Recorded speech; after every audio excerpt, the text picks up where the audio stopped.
नमस्कार, फूड जर्नल्समध्ये आपले स्वागत आहे। आज आपण दाखवणार आहे मिक्स डाळीचे सांबर। मिक्स डाळीच्या सांबारासाठी आपण लागणार आहे उडदाची डाळ, मुगाची डाळ, तुरीची डाळ और मसुराची डाळ। आता त्याच्यात लागणारे साहित्य, त्यात थोडे तेल घालायचे शिजण्यासाठी, हिंग,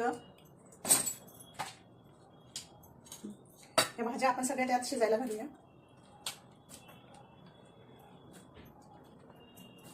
कांदा, भोपळा, पांढरा भोपळा, टमाटे,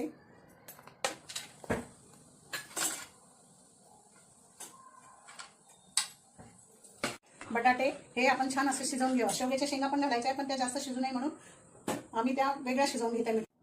आता शेवग्याच्या शेंगा आपण वेगळ्या शिजवून घेऊया।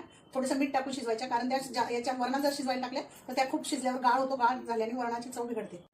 आता आपण डाळ व शेवग्याच्या शेंगा शिजवून घेतलेल्या। आता आपण फोडणीसाठी तेल टाकूया। फोडणीत मोहरी, जिरे, लसूण थोडासा जाडसर कुटून घेतलेला आहे। मोहरी छान तडतडू द्यायची। 2 हिरव्या मिरच्या, मेथ्या,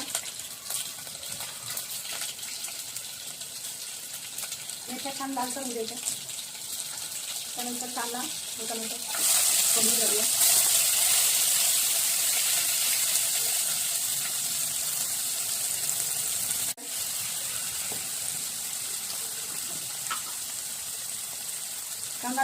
कांदा लवकर मऊ होण्यासाठी फोडणीतच आपण मीठ घालूया।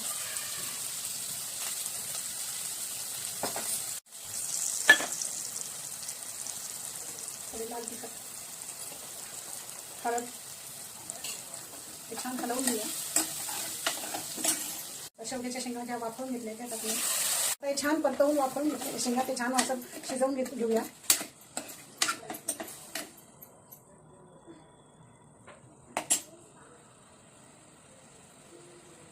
यात आपण शिजवल्याचं मिक्स डाळी वरण शिजवले ते टाकूया। असं घट्ट पातळ करूया, थोडं पाणी घालूया। चिंच भिजवली त्याचं पाणी करून ते घालूया चवीसाठी। थोडा गुळ घालूया, कोथिंबीर घालूया। तयार आहे आपले मिक्स डाळीचे सांबार आणि भात। तुम्ही नक्की करून बघा। व्हिडिओला लाईक करा, चॅनलला सबस्क्राईब करा।